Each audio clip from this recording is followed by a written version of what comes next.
Have you ever worked somewhere that just felt off? A place where the problems are so obvious, but somehow the people in charge make it seem like you're the one with the issue? Well, today, we're going to dive deep into the psychology behind these toxic workplaces. And trust me, the answers are probably not what you'd expect. Does this sound familiar? Maybe a little too familiar. It's a classic corporate horror story, right? High turnover, terrible morale, and a management team that seems to be living on a completely different planet. But here's the thing. This isn't just a simple case of bad management. No, there are some really powerful and often unconscious psychological forces pulling the strings here. So that's the big question, isn't it? Why does this happen? How can leaders be so blind to the chaos they're creating? Well, the answers are hiding in some old-school but surprisingly spot-on psychological theories that lay out this kind of corporate mess perfectly. All right, let's start with the absolute core of it all, how the blame gets systematically shifted from the people with power to the people without it. It's all about a psychological defense mechanism, and once you see it, you'll start seeing it everywhere. So this defense mechanism has a pretty fancy name, Projective Identification. I know, it sounds a little academic, but the idea is actually super simple. Think of it this way. When leaders can't handle their own feelings of failure and anxiety, they unconsciously just split those feelings off. They project them onto their employees. It's basically their mind's way of saying, hey, I'm not the incompetent one here, you are. And then the team gets stuck carrying all that weight. And you can see that fundamental conflict right here. On one side, you've got the leadership's ideal version of themselves, totally perfect, in complete control. And on the other side, you have the messy reality of the workplace, sky-high turnover, rock-bottom morale. Projective identification is the mind's desperate attempt to close that gap by just blaming reality on somebody else. So how does this all become official company policy? Well, it gets enforced by something we can call the organizational superego. This is what happens when HR and the execs stop being guides and instead become this harsh, punishing authority figure. Their main goal isn't solving problems anymore. It's enforcing this impossible standard of perfection just to protect the leadership's fragile ego. So how does this superego get its way? Well, it starts by setting these totally unrealistic expectations. Then it slaps moral labels on people, calling them negative or not a team player, to make it seem like the employees are the real problem. This helps leadership dodge any of their own guilt. And finally, the system gets cleansed by just firing anyone who points out that something is wrong.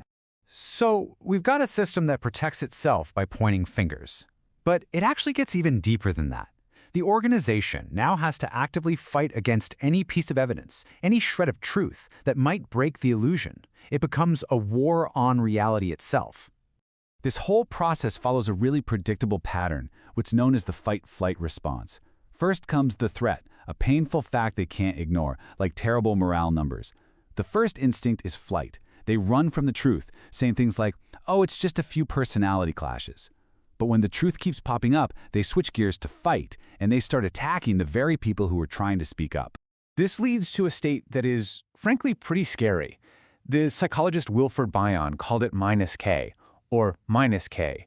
And what's so wild about -K is that it's not just ignorance. It's an active, aggressive hatred of knowledge. The organization literally goes to work trying to destroy facts, to strip away meaning, all to protect this fantasy that everything is fine. Just to be really clear on this, an ignorant company just doesn't know what's wrong. A -K company knows what's wrong, but it actively chooses to attack that knowledge. It's the difference between making an honest mistake and engineering a deliberate cover-up. And this is where things that are supposed to be helpful get totally twisted.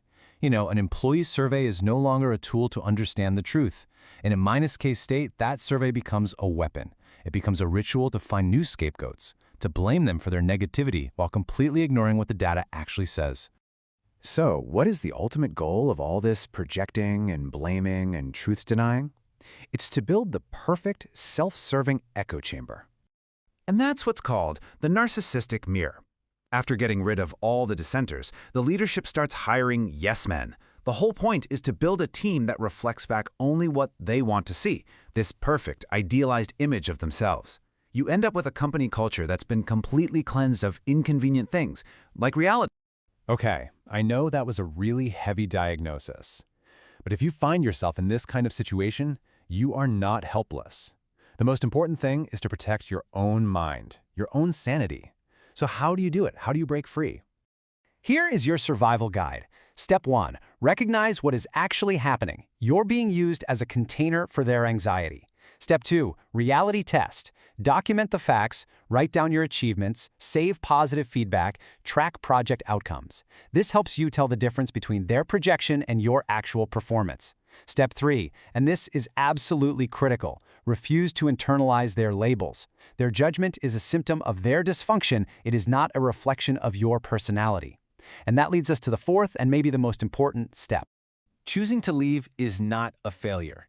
In a situation like this, flight can be the healthiest, most rational choice you can make. An organization that is actively at war with the truth, a -K organization, almost never heals on its own. It usually takes a complete leadership overhaul to even begin to break that cycle.